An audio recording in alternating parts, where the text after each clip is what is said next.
In the midst of what is, by and large, one of the bleakest days in the story of our city, the sun came out at the same moment as they removed Dan from that building. Well, rescuers pull a woman from the rubble 24 hours after New Zealand's powerful earthquake. Ahead, the weather searchers face in their battle to save survivors. Snow's falling again in the Northwest. Discover why this time snow could fall in San Francisco. And get ready for lightning, thunder, and more in the East. The timeline on the return of severe weather comes now on First Outlook.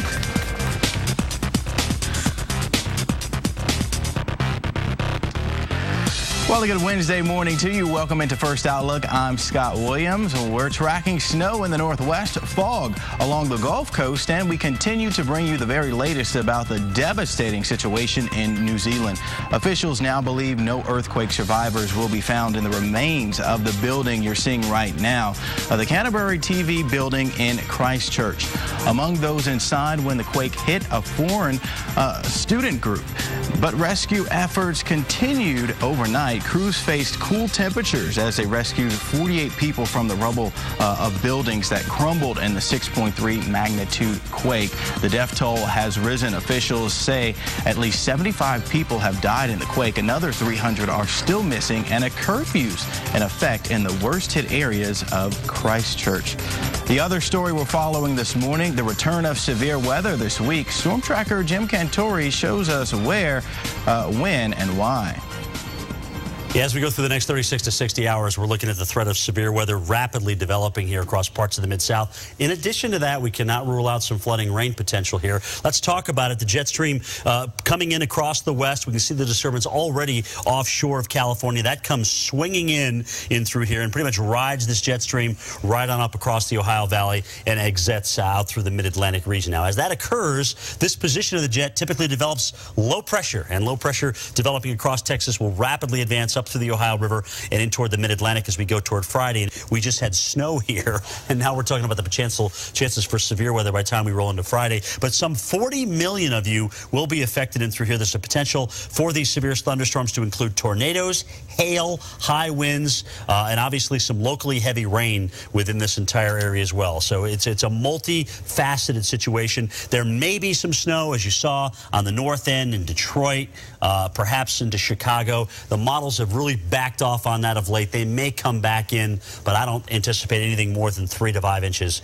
But the big 3 to 5 inch area is not going to be in snowfall. It's going to be somewhere within here where we see pockets of 3 to 5 inches. Is it going to be Little Rock? Is it going to be Memphis to Nashville, up toward Pikesville in Kentucky? These are areas that we will certainly watch as we work out that 48 to 60 hour forecast. So even beyond this, we think we'll still have some pretty heavy rainfall, and this will exit the East Coast by the time we go into Friday. But don't be fooled. The pattern is going to stay just like it is. And we have another round of severe weather, perhaps late Sunday on into Monday and Tuesday.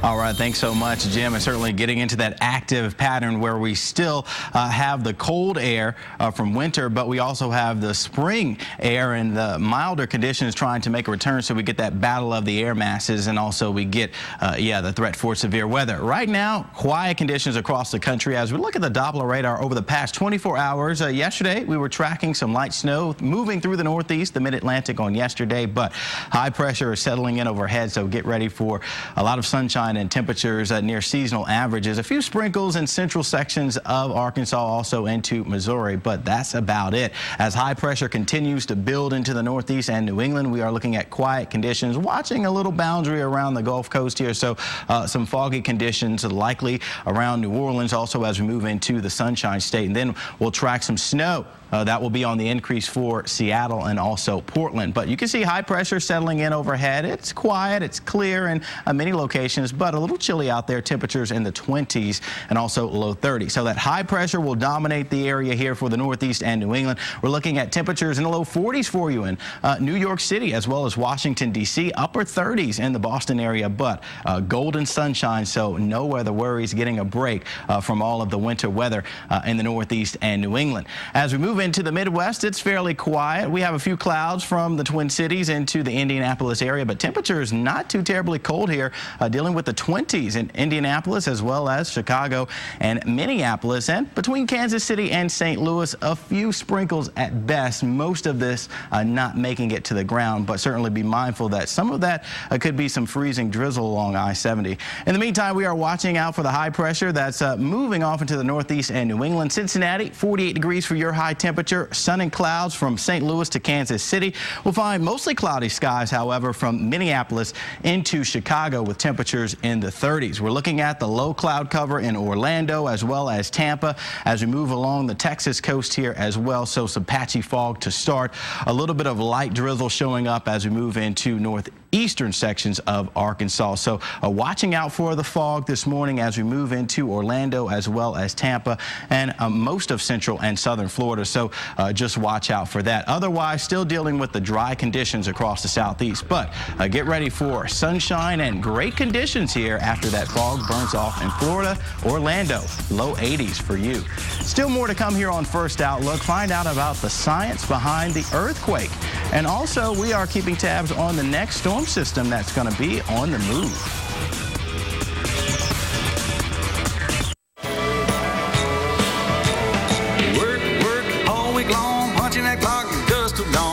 The days till Friday night, that's when all the conditions are right for a good time. Advanced technology that helps provide cleaner air, cleaner water, and helps make all of us more energy efficient is something the whole world can get in step with.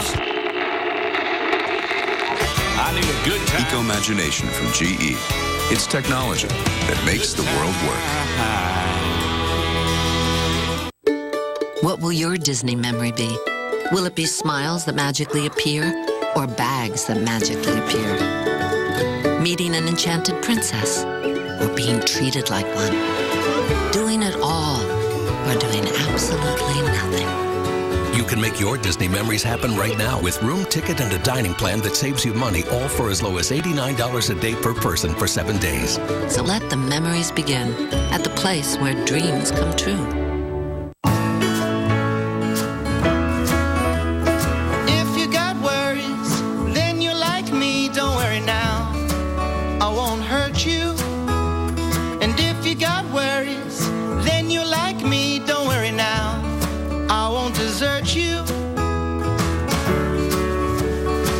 When it comes to the things you care about, leave nothing to chance.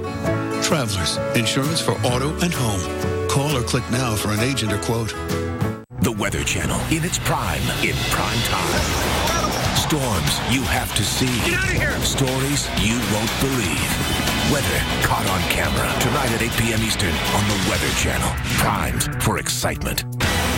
Great stories, great shows. The Weather Channel. Primed for excitement. And now, your local on the 8s.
It's 10 minutes past the hour now on First Outlook, and late Tuesday, part of the U.S. response began its trip to New Zealand.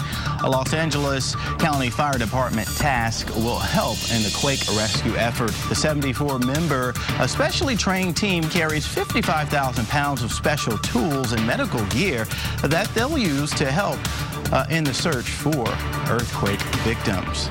In the meantime, New Zealand is positioned in a seismically active part of the world, but the past few months have been particularly problematic for the country. Julie Martin looks at the science behind this latest tragedy and what makes it unique. Can you call out to us, please? As the search for survivors continues in Christchurch, people who lived through the 6.3 magnitude quake are shocked by its power. It had all collapsed, so we were just on a concrete edge of the building. New Zealand is located in the Ring of Fire, an intense zone of seismic activity. It straddles two of the world's major tectonic plates. As the plates grind over, under, or alongside one another, they create fracture zones known as strike-slip faults. Eventually, something has to give. The September one was the major starting event for all the earthquakes in the Christchurch area. It's the largest event that's occurred, and essentially every other event that's happened would be considered an aftershock of that main event. Professor Kevin Furlong witnessed the 7.1 magnitude earthquake that rocked the region last September. While this event ranked lower on the magnitude scale, he says two things made it far more devastating: how shallow it was and exactly where it happened.